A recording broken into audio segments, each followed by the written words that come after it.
자, 오후에 하나님 말씀 보겠습니다. 열왕기상 22장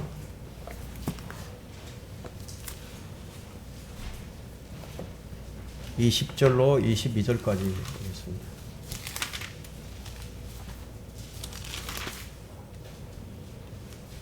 열왕기상 22장 20절로 22절.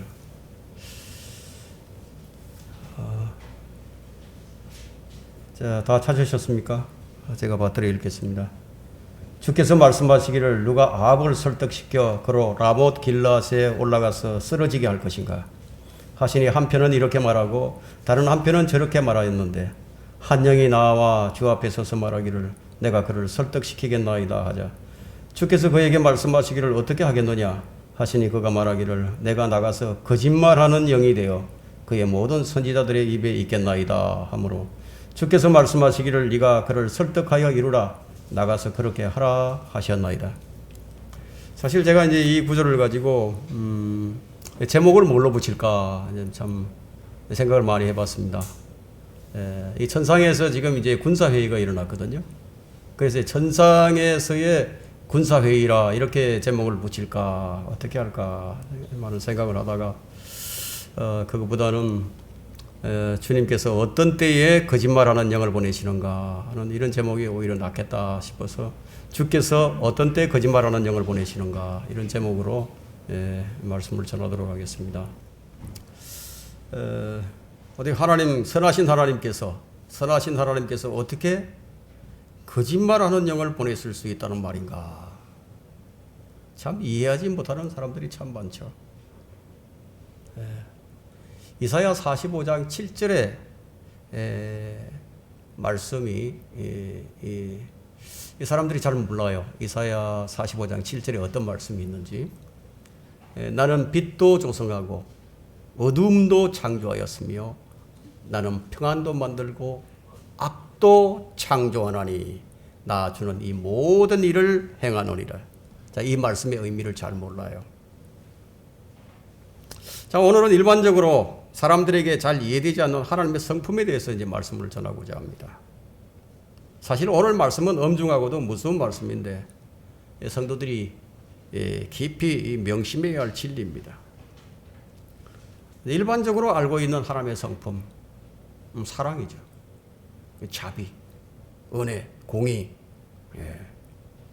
하지만 하나님께서 악인을 더욱더 완악하게 하시고 심판할 자들을 속이신다는 사실에 대해서는 그다지 익숙치가 않습니다. 어떻게 하나님께서 속일 수 있느냐 이거예요. 이해하고 싶지가 않죠. 그러나 우리 교회 성도들은 이미 이런 설교와 성경 구절들에 매우 익숙해 있습니다. 자, 본론으로 들어가서 그동안 하나님께서 악한 아합에게 돌이킬 수 있는 기회를 한없이 많이 주셨어요. 엘리야 선지자를 보내고 그 외에도 다른 선지자들을 보내고 이제 마지막으로 이 미카야 선지자를 통해서 이제 아합 자신이 무엇을 선택해야 할지를 듣게 해주십니다. 그냥 아합 선지자는 아합이 처음 만나는 게 아니에요. 수차례에 걸쳐서 만난 것을 알 수 있는데 아합이 인정하는 주의 선지자가 미카야입니다. 그러나 아합은 이 미카야가 자신에게 나쁜 말만 한다는 이유로 그를 매우 미워했습니다. 그러자 그 주위에 어떤 사람들이 모여들죠? 자신의 주위에는 자기 비위를 맞춰줄 수 있는 그 거짓 선지자들이 쫙 몰려드는 거예요. 왕이 충신을 배척하게 되면 그 주위에는 간신들만 남게 되는 법이에요. 자, 그런 측면에서 볼 때 진리는 언제나 소수예요. 이런 현상은 지금이나 앞으로도 변하지 않는 진리예요. 근데 이런 현상은 성경적 설교를 싫어하는 오늘날의 배교한 성도들의 모습과도 비슷하죠. 듣기 좋은 말, 정중하고 그럴듯한 말, 자신에게 옳게 보이는 말, 좋게 그것을 좋아하는 현대인들의 모습을 그대로 지금 보여주고 있습니다. 이제 아합에게 마지막 기회가 주어집니다. 15절을 볼까요? 15절, 22장 15절에요. 그리하여 그가 왕에게 이르니 왕이 그에게 말하기를 미카야야 우리가 라못 길르앗으로 싸우러 가랴 말랴 하자 그가 왕에게 대답하기를 가서 성공하소서 주께서 그것을 왕의 손에 넘겨주시리이다 하더라. 왕이 지금 원하고 원하던 답이에요. 이게. 왕의 선지자들과 똑같은 말을 지금 합니다. 근데 지금 이 왕에게 이 미카야가 지금 빈정대고 말을 하고 있는 거예요. 빈정대면서. 야, 이게 네가 좋아하는 말이 아니냐. 이렇게 빈정대는 거죠. 사람들은 자신이 듣고 싶은 것만을 듣고 싶어 하고 자신이 원하는 것만 듣고 싶어 합니다. 자기 좋을 대로 살죠. 자, 이것은 모든 사람이 가진 공통점이에요. 자, 이런 현상들은 성도들에게도 나타나게 되는데, 근데 어떻게 나타나느냐면 부분적으로 믿는 것으로 나타납니다. 부분적으로 실행하는 것으로 나타나는 거예요. 결국 모든 것이 하나님이 아니라 자신이 좋은 대로, 자신이 좋을 대로 믿는 거예요. 취사 선택이죠. 교회도 자기 좋을 대로, 성경도 자기 좋을 대로. 근데 그러한 믿음은 믿음이 아니에요. 오늘 우리는 이 아합에게서 우리에게 어떤 잘못된 모습들이 있지 않나 이것을 이제 발견해야 한다는 거예요. 아합을 통해서. 아합은 이제 미카야의 말을 딱 듣자, 이 사람이 지금 나를 놀리고 있구나. 뭐 척각 알아채는 거예요. 그 미카야가 늘 하던 그런 수식어가 붙어 있지 않아. 주의 이름으로 또는 주께서 말씀하시기를 이런 수식어가 붙어 있지 않기 때문에 이게 나를 놀리는구나 금방 알아버릴 거예요. 모든 선지자들이 왕에게 거짓말을 할 때요. 미카야는 오히려 그들의 말을 가지고 그 왕을 조롱해 버린 거예요. 가짜는 당장 눈에 보이는 왕을 두려워하죠. 눈에 보이지 않는 하나님은 안정에도 없습니다. 그러나 참된 선지자는 보이지 않는 하나님, 만군의 주 하나님을 두려워하고 그분만을 바라보는 거예요. 진리의 편에 선 사람은 언제나 소수예요. 많을 수가 없어요. 성도가 찾아야 할 성경적인 설교자, 진정한 하나님의 사람은 언제나 소수예요. 그런데 이 아합이 미카야를 미워하는 것처럼 사람들은 그런 하나님의 신실한 사람들을 싫어하죠. 왜냐하면 자기 기분을 무시하니까. 자기가 듣고 싶은 말을 해주는 게 아니라 듣기 싫은 말만 하기 때문에. 여러분, 듣기 좋은 말이란 내게 힘을 줍니다. 듣기 좋은 말을 듣게 되면 나를 합리화시켜줘요. 나를 변호해주죠. 나를 정당화시켜주죠. 그런 역할을 한다 이거예요. 그것이 뭐 진리냐 아니냐 그거 상관없어요. 그런 유무보다는 내가 듣고 싶었던 말이냐 아니냐 거기에 따라서 마음이 움직인다 이게. 마지막 날의 특징이 바로 이런 것입니다. 자기의 가려운 길을 즐겁게 긁어줄 이런 선생들을 많이 두는 것이 이 마지막 날들의 특징입니다. 주님께서는 어떤 때에 거짓말하는 영을 보내시는가? 첫 번째, 자신의 뜻을 정해두고 하나님을 찾는 요식 행위를 하지 말라 이거예요. 자신의 뜻을 딱 정해놓고 하나님께 나와요. 자, 설교자가 회중들의 마음에 드는 설교를 하지 않고요. 계속해서 회중들의 비위를 거스르는 설교를 하게 되면 이제 회중들은 견디지 못하죠. 그래서 그 목사를 쫓아냅니다.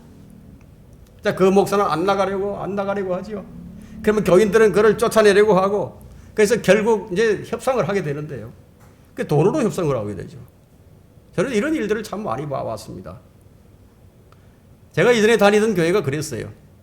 사람들은 자신의 마음에 어떤 결정을 내리고 또 그것이 공고하게 딱 정해지고 나면요. 그 정해진 것에 따라서 모든 것을 그쪽으로 이끌고 갑니다. 그래서 마음의 결정은 참 무서운 거예요. 무섭기도 하고 가장 중요한 것이기도 합니다. 정해진 그것이 하나님의 뜻과 일치하는 것이라면 얼마나 좋겠어요. 그게 이제 성도들의 마음이에요. 하나님의 뜻이 아닌데 딱 그것이 하나님의 뜻으로 딱 정해지고 나면요. 그 다음에는 그것이 아니라고 입장하는 성경 구절들이 막 쏟아져 나온다 하더라도 그 마음에 들어갈 틈이 없어요. 그것이 그의 마음에 가장 강하게 자리 잡아버렸기 때문에 도무지 찔러도 들어가지가 않아요. 참 무섭죠? 마음이란 이런 겁니다. 자, 아합의 마음에 전쟁이 딱 결정이 됐어요. 근데 그 다음은 하나님 찾는 것도 요식행위예요. 하나님도 자신의 뜻에 맞추어야 자기 직성이 풀리는 거예요. 이런 왕에게 미카야의 말은 무가치할 수밖에 없죠. 그 16절로 한번 볼까요? 왕이 그에게 말하기를 내가 몇 번이나 너로 맹세하게 해야 네가 나에게 주의 이름으로 오직 참된 것만을 말하겠느냐 하니. 왕이 지금 왜 이런 말을 했겠습니까? 지금 막 미카야가 자기를 조롱하고 있는 사실을 적각 알아채고는 야, 조롱하지 말고 정말로 한번 얘기해 보라는 이런 얘기죠. 그 선지자 이 미카야는 이 다른 400명의 선지자들하고는 다르게 주의 이름으로 거짓말을 하지 않았어요. 사람들은 이제 상대방의 눈치를 잘 살피죠. 상대방의 눈치를 살펴가면서 이 잘못이라고도 하지도 않고 뭐 그럴 수도 있다고. 사람이 어떻게 완벽하냐고 그럴 수도 있다고.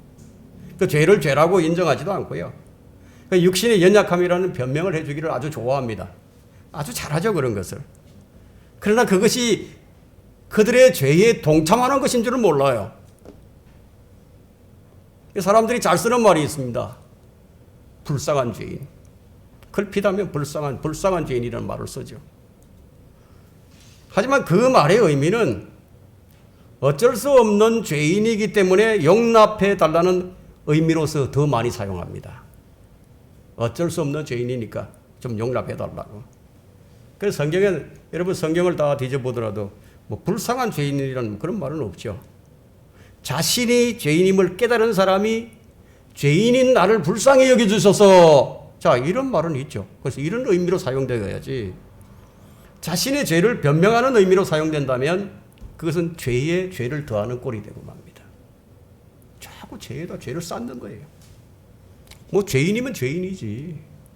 죄인이 불쌍하다고 해서 죄에 대해 연민과 동정을 베풀어서는 안 된다는 거예요. 우리는 구원받은 죄인이에요. 불쌍한 죄인이 되어서는 안 되는 거예요. 우리의 조언은 언제나 성경적인 진실한 것을 말해야 합니다.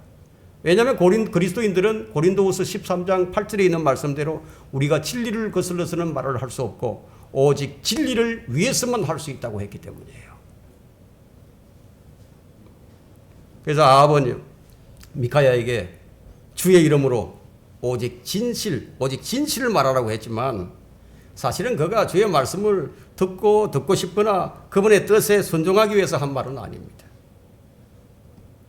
그것은 하나의 요식행위에 불과했습니다. 그는 이미 자신의 뜻을 딱 정해뒀기 때문에 다른 어떠한 말도 귀에 기울일 상태가 아니라는 거예요. 이 성도들이 가장 많이 범하는 실수가 뭡니까? 자신의 뜻을 정해두고 자신의 뜻을 다 마음에 정해두고 마치 이 하나님께 그것을 관철해달라고 이 요식행위로 하나님의 뜻을 구하는 실수를 많이 하죠. 기도에서 참 많이 나타납니다. 자신의 뜻을 접고 주의 뜻을 순종하기 위해서가 아니라 자신이 결정한 것에 주님께서 찬성해 주시기를 바라지는 않습니까? 여러분의 옆에 있는 형제들이 자신에게 좀 거슬리는 조언을 하게 될 때 듣기 싫어하거나 외면하고 있지는 않습니까? 주의 선지자가 지금 무슨 말을 하는지 한번 들어볼까요? 17절을 한번 보겠습니다. 그가 말하기를 내가 보니 온 이스라엘이 산 위에 흩어졌는데 마치 목자 없는 양들 같았나이다. 그리고 주께서 말씀하시기를 이들에게는 주인이 없으니 그들 각자 평안히 자기 집으로 돌아가게 하라 하셨나이다. 이 말씀을 보면 주의 뜻이 무엇인지 알 수 있죠. 군대를 해산하라는 거예요. 지금 소집한 군대를 해산하고, 너 지금 전쟁 일으키지 말고 돌려보내라. 이것이 주님의 뜻입니다. 주의 명령이에요. 아합은 늘 그래왔듯이 주님의 뜻이 무엇인지를 몰라서 못한 것이 아니에요. 어떻게? 아합은 주의 뜻을 들었고 주의 뜻을 알았어요. 알았지만 순종하지 않았다 이거예요. 알았지만 이 시대의 문제가 바로 이것입니다. 알지만 안 해요. 다 아는데 실행을 안 한다 이거예요. 사람들이 설교를 들을 뿐 그 들은 말씀이 자신의 믿음으로 결합이 안 돼 버린다 이거예요. 그래서 말씀을 듣고 알기는 알지만 그 말씀에 순종이 안 된다는 거예요. 지금 아합에게는 주의 말씀이 주어졌습니다. 순종과 불순종의 선택은 이제 그의 몫이에요. 아합은 전에 2차례에 걸쳐서 시리아를 상대로 해서 승리한 경험이 있었어요. 하나님께서 그에게 승리를 주셨기 때문에 아주 적은 군대로서 그들을 이겼습니다. 크게 이겼죠. 그런데 이번에도 좀 자신감이 있었던 거죠. 여기서 이제 아합이 한 가지 몰랐던 사실은요. 전쟁이 하나님께 속해 있는 것인 줄 그걸 깨닫지 못했어요. 물론 나름대로 외교력을 발휘했습니다. 유다 왕 여호사밧을 끌어들여서 대군을 이끌고 전쟁을 준비했어요. 어리석은 사람들은 하나님께서 주신 것을 이 자신의 능력으로 오해하거나 아니면 과신을 해버립니다. 그런 목사들이 많죠. 승리를 주신 하나님보다 승리 자체의 마음이 뺏겨버립니다. 복을 주시는 하나님보다 복에 더 관심을 많이 가는 것처럼 주의 은혜와 자비가 나 때문이 아니라 주님 성품 때문이라는 것, 주님 자신 때문이라는 사실을 알게 되면요, 겸손해질 수밖에 없어요. 나 때문이 아니었다 이거. 겸손해진다고. 그분께 감사와 찬양을 돌려드릴 수밖에 없게 된다는 거예요. 받은 복에만 더 관심이 간다면은 그것은 이미 빗나간 거예요. 빗나가 버렸습니다. 아합이 주의 말씀을 어떻게 들었습니까? 그가 보인 반응이 그의 마음의 상태인데요. 18절을 한번 보세요. 이스라엘 왕이 여호사밧에게 말하기를 그가 내게 좋은 것은 예언하지 아니하고 나쁜 것만 한다고 내가 당신께 말하지 아니하였나이까 하니. 지금 이게 누구에게 얘기하고 있는지 아십니까? 이제 아합은 그 얘기를 듣고 분노에 찼죠. 네, 분노에 찼어요. 근데 그는 이제 미카야에게 먼저 화를 내는 것이 아니라 여호사밧에게 그거 보라고 내가 그렇게 말하지 않았느냐고. 응? 아합이 지금 두려운 게 있죠. 여호사밧이 주의 말씀에 경청할까 봐 미리 배수진을 쳐버렸어요. 여호사밧은 그 400명의 왕의 선지자들이 가짜인 줄 알았어요. 그래서 주의 선지자를 통해서 주의 뜻을 듣고자 했었던 거죠. 만일 여호사밧이 미카의 말에 경청을 한다면은 그 말을 듣는 즉시 전쟁을 포기하고 유다로 돌아가야만 했지만 아합에게 지금 걸려들어 버린 거예요. 아합이 미리 배수진을 탁 쳐버린 거예요. 거부라고 내가 그러지 않았느냐고.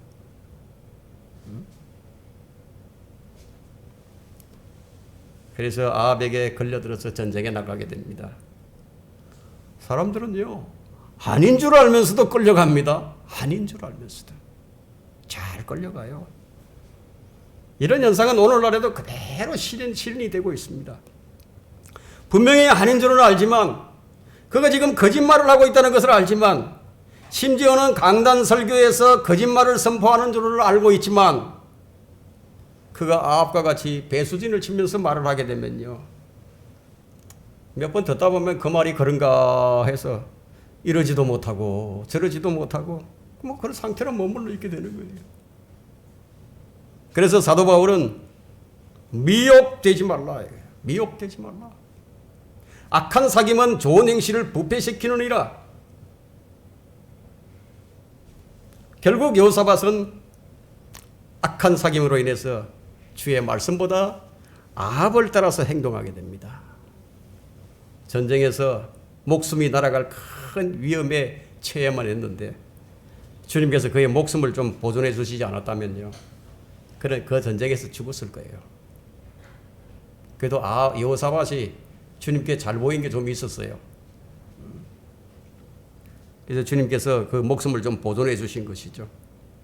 자, 하나님과 사람들 사이에서 자, 올바른 선택을 위해서요, 어떤 사람과 사귐을 가져야 하는지 지금 교훈을 주는 거예요. 나 누구랑 사귀어야 되느냐 이게. 교회 내에서는 악한 사귐이 아니라 선한 사귐이 되어야 합니다. 주일날에 하나님께 예배를 드리는 일만이 전부가 아니에요. 형제 자매들과 영적 교제를 갖는 것 참 중요한 것이에요. 성도들은 서로 권면하죠. 또 서로 가르쳐줘. 그리고 서로 세워주죠. 그래서 집회가 필요합니다. 모임이 중요합니다. 우리가 삶에서 배우고 터득한 것들도 있고, 또 성경을 통해서 체험한 것들도 있고, 또 우리가 일주일을 사는 동안에 우리가 실패한 것들도 있고, 내가 이런 부분들을 미처 내가 깨닫지 못해서 잘못을 해서 실패를 했다. 뭐 함께 나눌 수도 있죠. 이것은 형제들이 힘을 빼는 것이 아니라 형제들을 세워주기 위해서 이렇게 하는 거예요. 이게 선한 사귐입니다. 그래서 고린도전서 5장에는요, 육신의 성향을 드러내는 형제들과는 어떻게 하라고 그랬죠? 함께 먹지도 말고 함께 사귀지도 말라 이거예요. 그 명령입니다, 그건요. 그런 자들하고 함께 하지 말라고. 함께 먹지도 말라는 거예요. 자, 이제 모든 기회를 다 놓쳐버린 아합을 죽이기 위한 천상에서 지금 군사회의를 하나님께서 주관하시는 장면이 지금 19절부터 22절에 지금 쫙 나옵니다. 지금까지 은혜와 자비만을 베풀어 주셨던 주님께서 드디어 아합을 죽이기로 결정을 하신 거예요. 그 죄가 가득 찼기 때문인데, 그것이 나봇의 집안을 멸문시킨 죄예요. 문제는 어떻게 죽일 것인가 하는 것이 회의 관건입니다. 회의 주제가 어떻게 죽이느냐예요. 아합을 죽이는데, 심판을 알리는 그 순간까지 주님은 자신의 종을 통해서 지금 피할 길을 주시는 하나님이신 것을 우리는 여기서 또 알 수 있다는 거예요. 마지막 순간까지 피할 길을 주시는 거예요. 얼마나 하나님 자비가 큽니까? 평생을 그냥 이 세상에 속해서 자기 마음대로 살다가 죽을 때요, 착 임종을 앞두고 죽을 때, 그때 몇 번을 남겨두고 구원받는 사람들도 있어요. 그게 마지막 기회죠. 주님께서 어떤 때에 거짓말하는 영을 보내시는가? 두 번째, 이 땅에서의 모든 일들은 하늘에서 먼저 결정되는 것임을 알라. 그게 우연이 없는 거예요. 네, 우연이 없어요. 19절을 보겠습니다.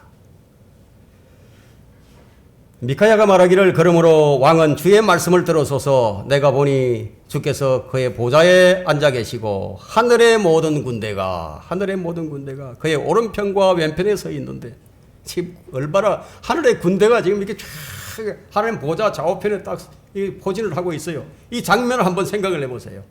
하나님께서 지금 이런 군사회의를 지금 주재하는 자리인데요, 하나님은 전사시죠. 구원의 대장이시죠.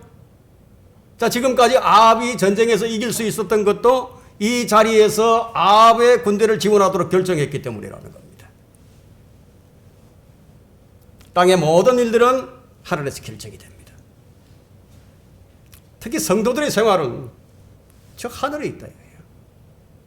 그래서 빌립보서 3장 21절에 conversation이라는 단어를 씁니다. 생활이라는 그런 단어거든요. 그 우리의 시민권이에요. 우리 시민권은 하늘에 있으므로, 자, 이 땅에서의 우리 삶은 저 하늘에 그대로 다 기록이 된다. 그러면 우리 생활 방식에 주의해야 할 것이 있죠. 어떻게 해야 되겠습니까? 매우 주의해야 된다 이거예요.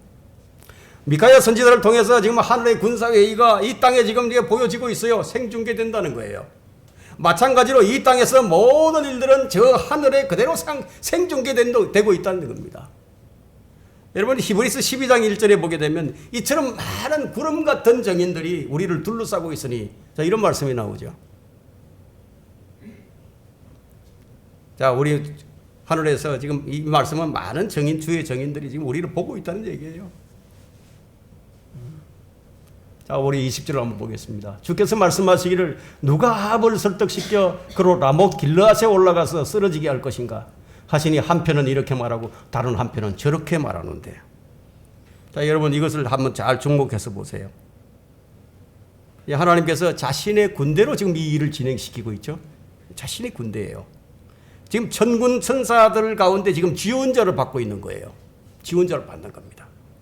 이 땅의 일에 주님은 침묵하시는 듯 보이지만 그렇지가 않다는 얘기예요. 보이지 않지만 다 지금 주관하고 계신다.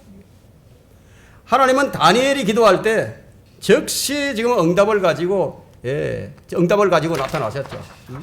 그래서 응답을 가지고 가브리엘을 또 보내셨어요. 때로는 주의 천사가 직접 오셔서 말씀도 하십니다. 베드로가 감옥에 갇혀 있을 때도 천사를 보내주셨어요. 다니엘이 사자굴에 던져질 때도 천사를 보내셔서 지켜주셨어요. 히스기야가 기도했을 때도 주의 천사가 하룻밤에 아시리아 군대를 18만 명을 다 전멸시켜 버렸습니다. 하나님은 좌우편에 세우던 군대를 이 땅에 파견하신다 이게요. 누가 아합을 설득시켜서 그로 라못 길르앗에 올라가서 쓰러지게 할 것인가 하는 거예요. 주님 물으셨죠. 저마다 이런 의견 저런 의견 지금 다 냈지만 한 영이 지금 자원을 합니다. 21절을 보세요. 한 영이 나와 주 앞에 서서 말하기를 내가 그를 설득시키겠나이다. 자, 이 아합이 이 사실을 어떻게 알겠습니까? 예? 아합이 또 이걸 미카야가 얘기해 준다고 해서 이거 믿을 수 있겠어요? 그 주님은 자신이 하시는 모든 일들을 미리 선지자를 통해서 알려주시는 거예요. 그 미카야 선지자를 통해서 지금 아합에게 알려주시는 거예요. 이런 정황으로 볼 때 하나님께서 얼마나 아합에게 자비를 베푸시는지 우리가 알 수 있죠. 얼마나 많은 자비를 베푸시는지 아십니까? 하나님께서 여러분에게 얼마나 많은 자비를 베푸시는지 계십니까? 알고 계십니까? 우리에게 이런 자비를 베푸시고 계시는 거예요. 그래서 아모스 3장 7절에는 이런 말씀이 있습니다. 실로 주 하나님은 선지자인 그의 종들에게 그의 비밀을 나타내지 않고서는 아무것도 행치 아니하였느니라. 참 얼마나 위대하신 분이십니까? 그냥 안 알려주고 할 수 있는데 다 알려주신다 이거예요. 미리 알려주시고 그 일을 실행하시는 거예요. 우리가 성경을 가지고 보면 알죠. 성경에도 미리 다 기록해 두시고 그 하나하나 이루고 가신다. 구약 성경부터 신약 성경에 이르기까지 다 미리 다 알려주셨어요. 이런 원칙은 지금도 변함이 없어요. 지금 우리에게는 성령의 조명을 통해서 이 성경으로 우리는 주님의 계시를 받는 거예요. 앞으로 우리가 어떻게 될 것인지 비밀로 하신 것이 하나도 없습니다. 대환란을 예고하셨고요. 천년왕국은 언제 세워지며 영원한 세계는 언제 전개될 것인지 아주 모든 것들을 구체적으로 다 지금 이 성경에다 명시해 놓으셨다 이거예요. 그 사람이 왜 속습니까? 사람이 속는 경우가 세 가지가 있습니다. 첫째는 자기가 자신을 속입니다. 자기가 자기 자신을 속인다. 둘째는 마귀에게 속는 거예요. 셋째는 하나님께 속는 경우예요. 하나님께서 속이시면 아무도 못 벗어나요. 벗어날 수 없어요. 지금 하나님께서 지금 아합을 속이려고 하시는 거예요. 문제는 듣지 못해서가 아니라 믿지 못한다는 거죠. 믿지 못해. 믿음이 없는 것이 재앙이에요. 재앙.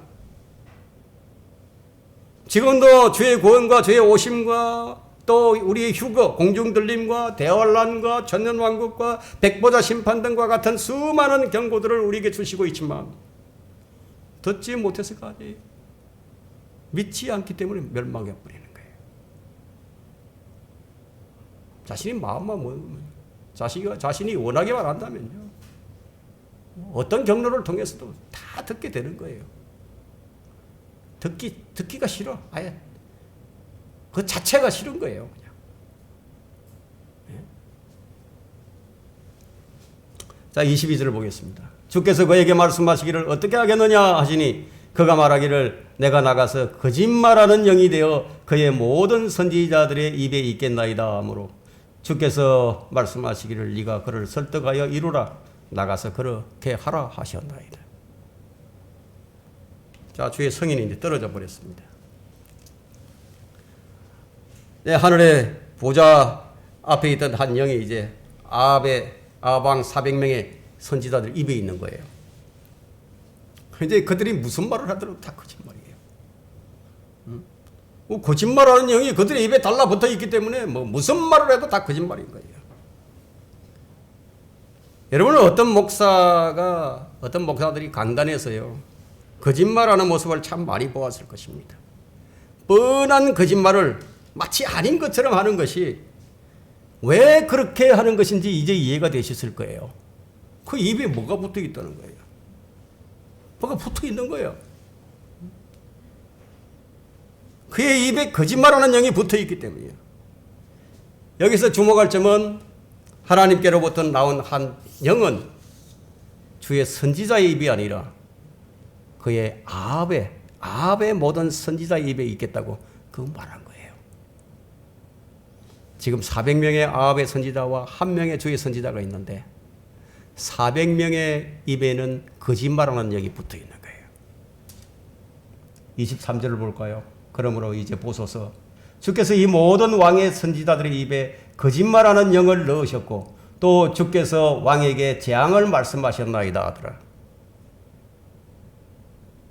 지금 미카야는 자기가 본 대로 들은 대로 주의 말씀을 그대로 전하는 거예요. 그것도 자신을 미워하는 왕 앞에서 그냥 하나도 가감하지 아니하고 있는 그대로 본 대로 다 얘기해 버리는 거예요. 자, 우리가 여기서 좀 깊이 살펴볼 것은 이제 보소서 주께서 이 모든 왕의 선지자들의 입에 거짓말하는 영을 넣으셨고 주님께서 과연 사람들에게 거짓말하는 영을 보내시는가 하는 거예요. 정말 보내시는가? 주님께서 정말 사람들을 속이시는가? 하나님께서 자기 백성들을 속일 수가 있는가? 답은 그렇다 이거예요. 주님은 계속해서 불순종하면서 회개하지 않는 사울에게 악한 영을 보내버렸어요. 그는 처음에 왕이 될 때 기름 부음을 받았어요. 그 성령으로 충만해서 예언까지 했던 사람입니다. 그러나 그가 주의 말씀을 버렸을 때에 어떤 일이 일어났습니까?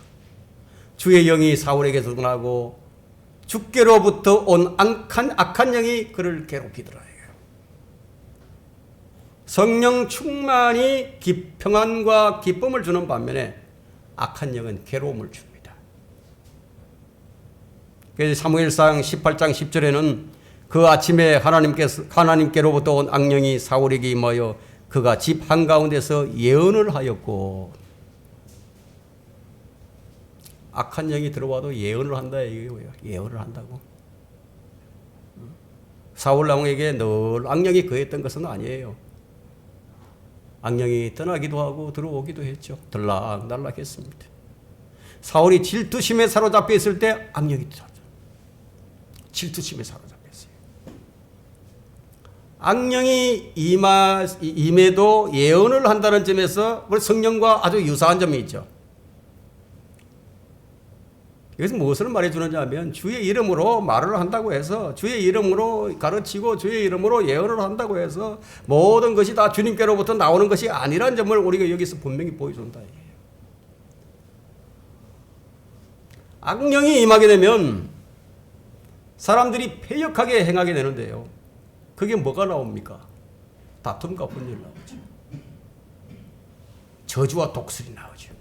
모함, 협의와 불의와 불법과 사악한 세욕과 탐욕이 절정을 이루는 거예요. 절정을. 또 재판관계 시대에도 하나님께서 악한 영을 보내셨는데요. 재판관계 9장 23절에는 여러분 재판관계 9장 23절 한번 펼쳐보십시오.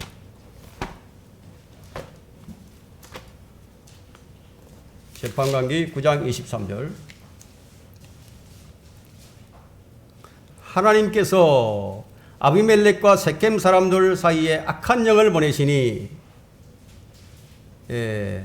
세겜 사람들 사이에 악한 영을 보내시니 세겜 사람들이 아비멜렉에게 패역하게 행하였더라. 아비멜렉은 기드온의 자식이죠. 첩의 자식이에요. 그죠? 근데 종의 자식인데 자기 형제들을 하루에 70명을 다 죽여버렸어요. 한 명만 도망을 치죠.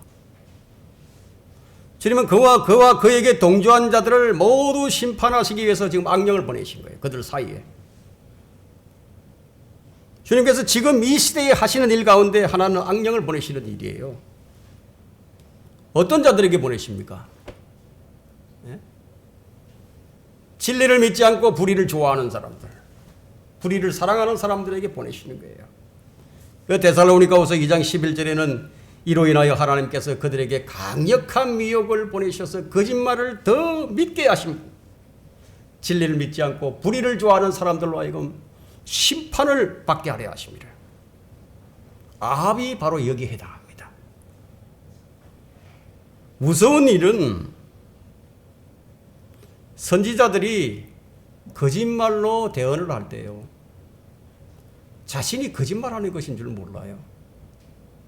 자신이 속고 있다는 사실을 모른다는 거예요. 자신이 하는 거짓말을 하고 있으면서도 그것이 하나님에 의해서 하는 줄로 안다는 거예요. 이것이 무서운 거예요. 여러분, 그 마귀의 종들이 자기들이 마귀의 종으로 생각하는 줄 아십니까? 아니에요. 자신들은 하나님의 종으로 생각한다고. 지금도 이런 역사가 계속 일어납니다. 불의와 불법을 좋아하는 목사는요, 거의 성경대로 할 수도 있죠. 네? 성경과 상관없는 거짓을 설교하고 가르치고 성도들에게 거짓말을 믿기도 하죠. 왜 믿게 한다 이거예요. 그것이 지금 오늘날 주의 이름으로 행해집니다. 은사주의 교회, 성공신학을 얘기하고 또 축복신학으로 무장한 교회 목사들의 입에는요, 이미 거짓말하는 영이 그 입에 지금 들어갔다고 해도 무방합니다. 그게 누구에게서 그런 얘기가 나오겠습니까? 그렇다면 성도들은 악령으로부터 안전한가요? 그렇지가 않아요. 몇몇 근본주의자들은요, 다 그런 건 아니지만 몇몇 근본주의자들은 거듭난 그리스도인들은 마귀 들릴 수 없다고 말을 하지만 그게 아니다. 들릴 수 있어요. 마귀 들림은 거듭나지 못한 사람들에게만 한정되는 그런 교리를 말하고 있지만 그러나 결코 그렇지가 않습니다. 성도들이라도 언제든지 마귀에게 속을 수 있고 마귀 들릴 수 있어요. 성경은 여러 곳에서 속지 말라고 경고합니다. 아무도 어떤 모양으로든지 너희를 속이지 못하게 하라. 마귀는 인류 6,000년의 역사에서 사람을 속이는 데는 단 한 명 빼놓고 실패해 본 적이 없습니다. 단 한 명 예수 그리스도를 제외하고는 실패해 본 적이 없는 이 존재, 마귀는 사람을 속이는 데는 최고의 전문가예요. 마귀의 전공 분야가 속이는 거예요. 주께서 어떤 때에 거짓말하는 영을 보내시는가? 세 번째, 자기 마음속에 자기 우상을 세우고 주께로 나오지 말라. 자기 마음속에 우상을 세우던 사람은 분명히 속습니다. 반드시 속아요. 여러분, 에스겔 14장을 한번 펼쳐보십시오.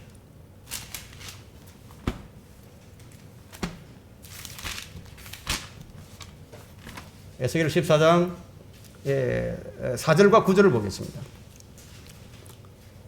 4절요.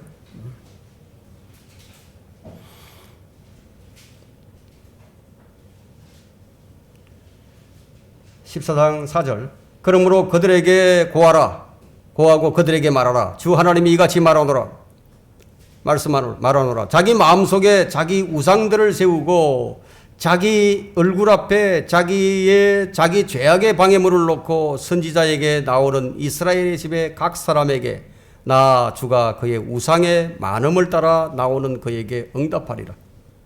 9절을 보세요.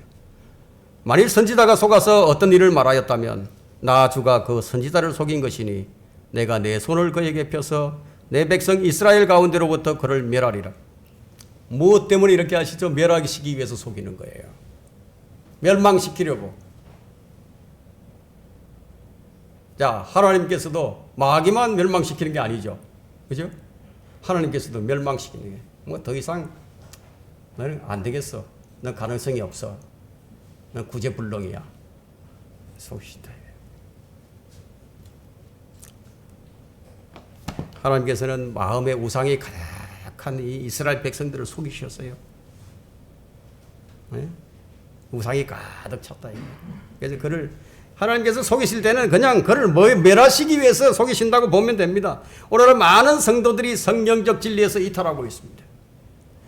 마음속에 우상을 가지고 기도를 했는데 그게 이루어졌어요. 그저 하나님께서 응답해 주신 줄로 알고요. 예를 들어서 돈을 많이 버는 것, 큰 집에서 사는 것, 아주 좋은 차를 굴리고 뭐 이런 거 있죠, 등등. 그죠? 이런 것들이 마음에 가득한 채로 주님께 기도할 때 뭐 주님께서 그의 소원대로 응답해 주실 수도 있어요. 그냥 그 기도의 응답이 자신을 파멸로 몰고 가는 줄도 모르고 계속해서 하나님과 동떨어진 삶을 살아가게 되죠.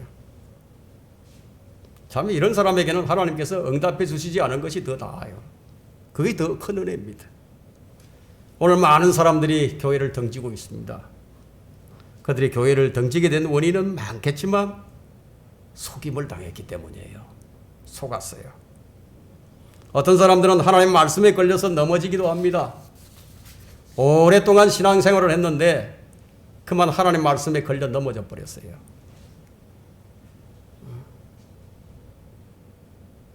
이 마귀의 속임수. 하나님께서는 우리 구원받은 자들을 멸망시키려고 하지 않으시죠. 그렇죠?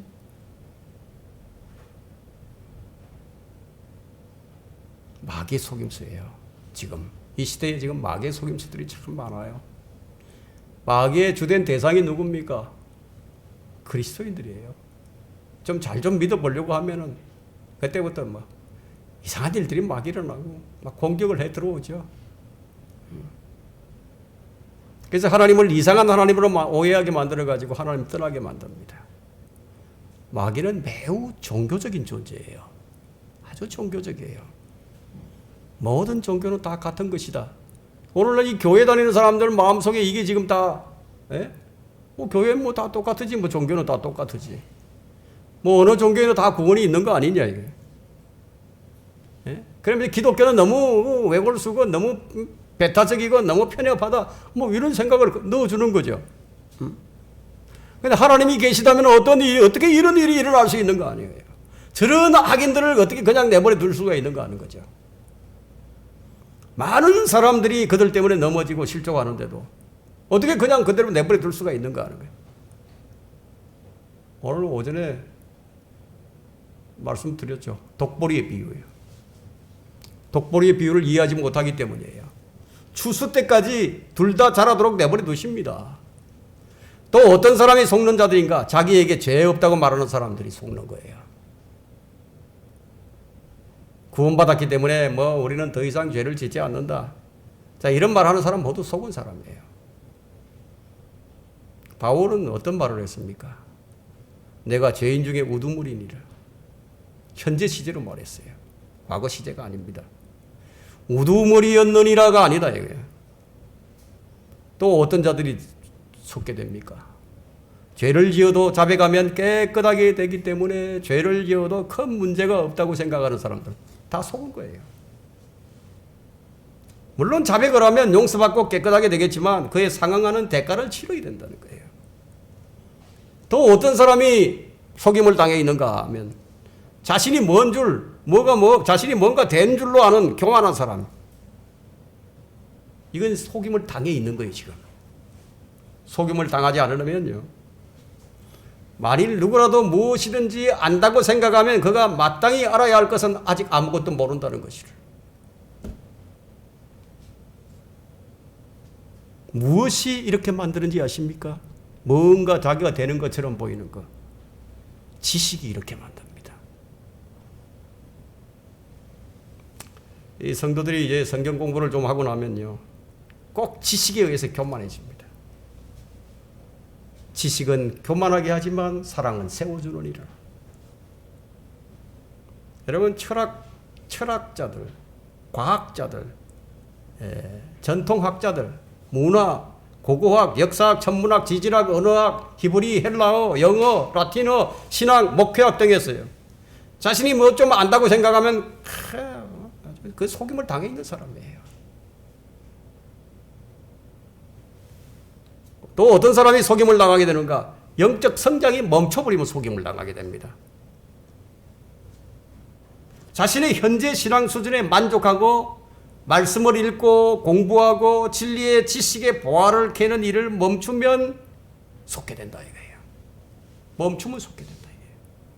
지금 왜 우리가 속느냐면 현재 지금 우리를 속이려고 기다리고 있는 자들이 이 속임수와 교리의 풍조는 수없이 많이 있습니다. 또 어떤 사람이 속임을 당하게 되는가? 완전하고 무한 성경은 없다고 생각하면 이미 속은 사람이다 이게. 성경은 어떻습니까? 성경은 어떤 것이죠? 성경은요, 이 기록된 성경이 없을 때도 성경은 있었어요. 이미 존재하고 있었어요. 성경이 아브라함에게 말씀하시기를 성경 기록도 없었는데, 성경이 파라오에게 말씀하시기를 성경 기록도 없었는데, 이런 말을 하고 있다 이거예요. 성경은 인격체죠. 인격체. 그래서 성경을 인격체로 지금 말하고 있는데, 여러분 원본과 필사본이 있어요. 또 그리고 번역본이 있습니다. 번역본. 이 차이를 잘 알아야 된다 이거예요. 원본은 무어예요. 그 원본에서 필사본 무어합니다. 무어하다 이거예요. 엉터리로 필사하지 않았다면 그대로 옮겨 적었다면 무어하다 이거예요. 똑같은 권위를 가지게 되죠. 번역본도 마찬가지예요. 똑같이 번역을 했다면 똑같은 권위를 가지게 되죠. 그건 모호하죠.